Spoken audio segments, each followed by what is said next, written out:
Hi guys, it's me, Hiram Bertoch. And in this video, we're going to talk a little bit about the history of GloMania. Not that you really care, so I won't talk too much about that. And then just some basic things that you need to know in order to create star ceilings. This is technically the second video.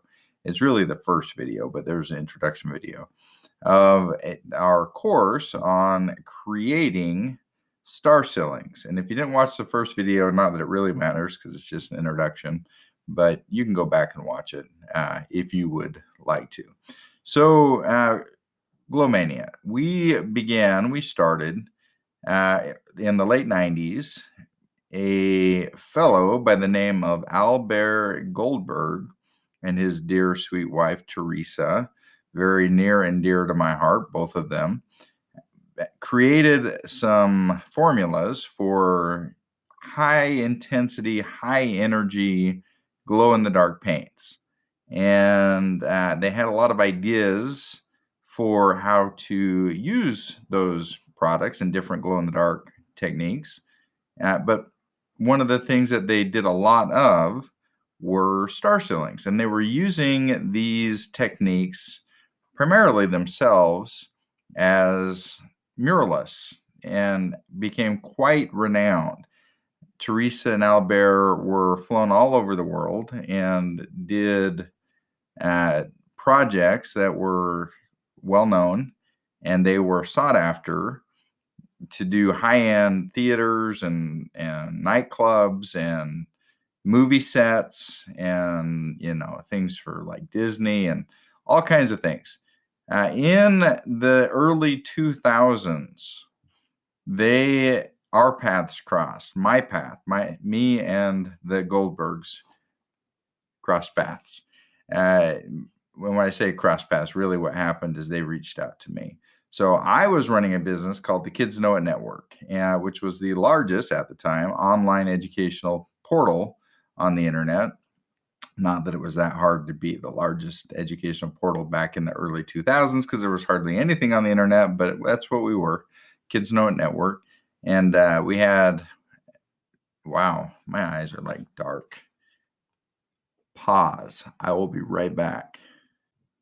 And now I'm blind because there's a bright light shining in my face, but now my eyes don't look so dark. But anyway, so Kids Know It Network, blah, blah, blah. We had millions of visitors. Who cares? So Albert and Teresa, Albert sent me an email, and because we had the largest by traffic astronomy website at the time. And he sent me an email rather, and said, we're muralists, we do glow in the dark ceilings. You have this huge audience of astronomy enthusiasts. Maybe we should do something together. And so we did. And we ultimately formed a new company, same name. Their company was called GloMania at the time. But we formed a new company, also called GloMania, to manufacture the paints and to train star ceiling artists all over the world. So GloMania began with Albert and Teresa, who invented all the techniques and the recipes, expanded, they lived in the UK, moved to the United States, and we formed GloMania that produces as a manufacturer these paints and trains artists and other industries as well in how to do a variety of things. So that's brought us lots of neat opportunities to partner with a lot of names, many of which I'm not really allowed to say, but we've worked with like American Idol and, well, I'm going to get myself in trouble. So, but we've done a lot of work with a lot of people who like to keep their names secret because they don't want people to know their secret, that we are their secret, that we are where they get all of their supplies from. So, yeah. As a budding, flowering star ceiling artist, there are some things that you are going to need to know, some knowledge that you're going to need to impart into your brain so that you can be amazing. And you will be amazing because this is something that anybody can do, even me. And I am not very artistic, but I can do really good star ceilings. So the first thing you need to know, and I say first, but these are really not in any particular order, but they're the way that they're coming out of my head as I barf the knowledge up onto you. The first thing that you need to know is what kind of paint we're using.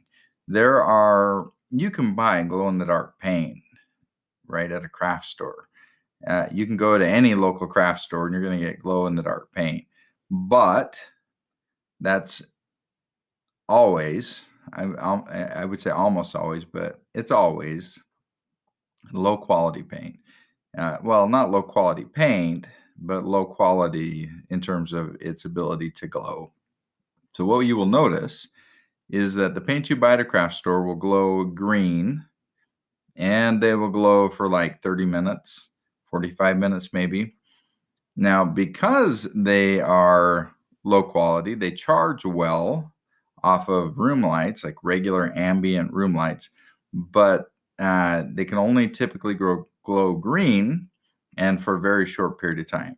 The paints, the recipes developed by Alber and Teresa are formulated they're high energy.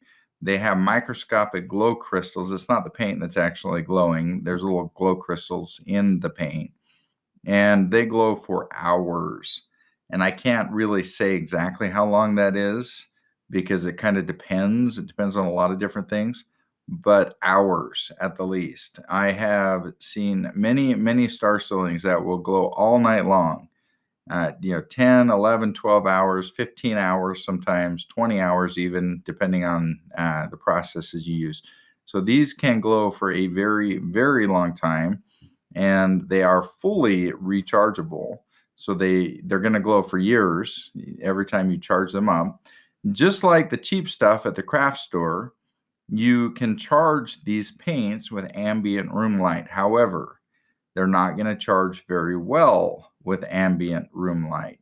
You're going to get a dim glow. And if you don't know what you're doing, then you're going to think they're not as good as the paints at the craft store. You're going to be like, what in the heckins? I apologize for my foul language in this video. I shouldn't do that, but oh well. What in the heckins is going on with this paint? It doesn't glow well. And, Bertoch told me it's like all fancy and stuff. But that's because you didn't charge it correctly. So in order to get a high energy paint to shine with a lot of energy, you have to charge it with a lot of energy. And that means using UV black light. Okay, well, UV, any source of UV. UV is a higher level of energy than regular light that we see with our eyes. It's above the spectrum that we can see. And you need that higher energy of light in order to charge the crystals correctly. UV is not found in regular ambient room lights because you would get a sunburn if it was. But it is found in the sunlight. Sun has a lot of UV in it. So if you can paint your star ceiling so that in the daytime it's getting sunlight on it, then you're good to go. It's going to be charged really well. But you're like, well, yeah, okay, well, how am I supposed to do that? Like I'm painting in a theater and it's dark, right? And they intentionally don't have windows in there. So what good does that do me? Well, the answer is really simple and really easy. Use a black light. Whenever we paint ceilings, we install typically black lights, and that's easier than it sounds because you can just get black light bulbs, like light bulbs, and change out some of them with black lights, and then it will charge. The black light will charge. You need to charge the paint for about 10 to 15 minutes. 15 minutes would be best, and then turn the black lights off, and the paint will glow brightly for many, many hours, and it will look amazing. The other thing is that the paints that were developed by the Goldbergs glow in a lot of different colors, and that isn't typical in the cheaper paints. We have several colors that you can pick from, and like red and orange and blue and aqua and green and white, etc. yellow, pink. So you can get a lot of effects that you cannot do with just green paint. With green paint from a craft store, you might, paint some stars on the ceiling and you're like, cool. But with our paints, you can paint nebulae. I don't know what the plural is. Nebulas. And you can paint galaxies and comets and things, and they just look amazing because they look realistic. You paint them with an airbrush if you want to go to that extent, or just by hand, and they just look amazing. So you can't do that with just green paint that only glows for 30 minutes, right?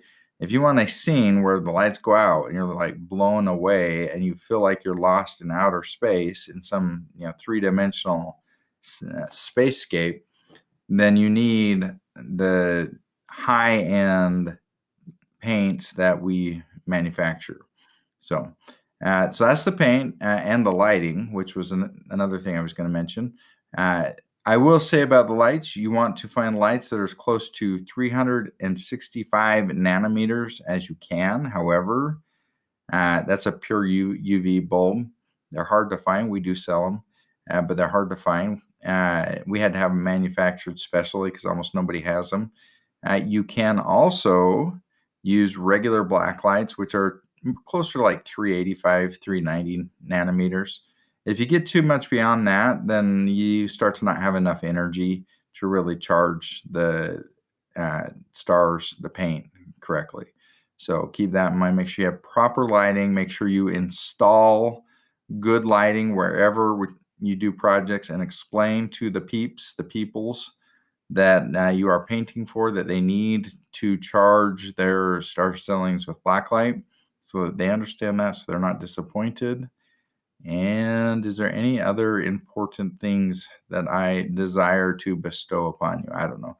Oh, in the videos from here on out, you're not going to get to talk to me, sadly. You're going to talk to Alber, or more accurately, he is going to talk to you. And these are older videos, and they're recorded on an older camera when Alber was much younger and skinnier than he is now. Don't tell him I said that. Okay. But sorry, they're a little bit dated, but they're really good videos. And I wanted you to be able to have Alber teach you because he is the expert. So enjoy the videos, enjoy the course, and you will be, and that's what I'll leave you with. That is my final message as El Presidente. You will be successful. This is a side hustle that you can do. You can do this. You just have to practice. I did it, and I am not an artist. I can barely draw stick figures, but I can make beautiful star ceilings. Okay, it's way easier than you think it is. Don't tell anyone that. Okay, that's a secret. That's a trade secret. You want to, people don't need to know that this is something anybody can do. As far as they know. That's something I should say before we end, is that this is very lucrative. There's a huge upsell on it. You can we've charged as much as $50 a square foot for a star ceiling. You into like a nightclub and or a theater or something, somewhere where there's where they really are looking for something high end, you can charge a lot of money for star ceilings. And or charge nothing. You do them for free for people in need. Typically, it's closer to like $10 a square foot that you charge, but you can charge whatever you want. You get up into the higher end markets and you can charge quite a bit. So, especially as you make a name for yourself. And now I am just blabbing, blah, blah, blah. Because it seems like there's something else I want to say. I guess I should talk about I can't remember if Alber talks in the video or not about how to set up a room. When you paint a room, you are going to set it up so that you don't get paint on anything else. So you want to use like drop cloths on the floor and plastic around the walls, and not duct tape, but low tack painter's tape, and you paint, you cover everything so that all you have, drop cloth on the floor, because this paint will glow brightly, and you're going to have a black light in there, right? And it's going to charge all the paint. So even a drop of paint, you're going to see stars on the carpet, which actually is kind of cool, as long as your client's okay with it. But usually they don't want their carpet to be painted on. So, and that's something else I want to say. See, things, I'm barfing up knowledge onto you, and things are coming into my mind. So anyway, prepare the room, cover everything up. Just the ceiling is exposed, because wherever you paint drops, and some of the techniques you are going to be shown splatter paint around. So the paint will drop. You will be covered in paint. And then you go to a restaurant after you're done and you glow in the dark, and everyone looks at you like, what in the heck? Why are your eyebrows glowing? And now I totally forgot what the other thing was I was going to say. What else was I going to tell you? I can't remember. Hopefully it wasn't important. Hopefully it wasn't like the main important thing of running a glow-in-the-dark business, because if not, well, sorry, I failed you. No, I can't remember. Oh, well. All right, so on to Alber, and if the other thing comes back to me, I'll like pop it in. I'm sure it was nothing. It was some random thing. Anyway, so now you're going to listen to Alber. He's going to teach you all about painting, all the techniques you need to know. You are going to be amazing, amazerific, Amazingosaurus Rex, star-selling artist, and yeah. And then if you need anything, let us know. Call us. We always are glad to talk to you and help you, because we want you to be successful too. Because if you're successful, we're successful, right? And then we sell you more paint. So that's good for us too. So there you go. All right. So I literally sat here for like 5 minutes trying to remember what it was that I wanted to say. And then it came to me, and it was nothing really that important. Just that you want to make sure you have things to clean up with too. You want to have like rags. You need one dry rag, one wet rag. You're going to need to have a sponge, because you're going to use it for some of the techniques that you do. And you're going to be damp, what do you call that? Splotulating the ceiling. You're going to be patting, dampening. I don't know. But you're going to need to clean up too. And you are going to glow in the dark. You're going to look like, this is totally non-toxic, but you are going to look like you are, after you paint the ceiling, like head to toe. Okay, your hair is going to glow in the dark. Your eyebrows are going to glow in the dark. Everywhere where you're not wearing a mask, and you do need to wear a mask when you're airbrushing, especially. But everywhere where you're not wearing a mask, you're going to glow. And if you finish at night because you're painting all day and you go outside, you are going to look really strange. So anyway, that's it. Clean up stuff.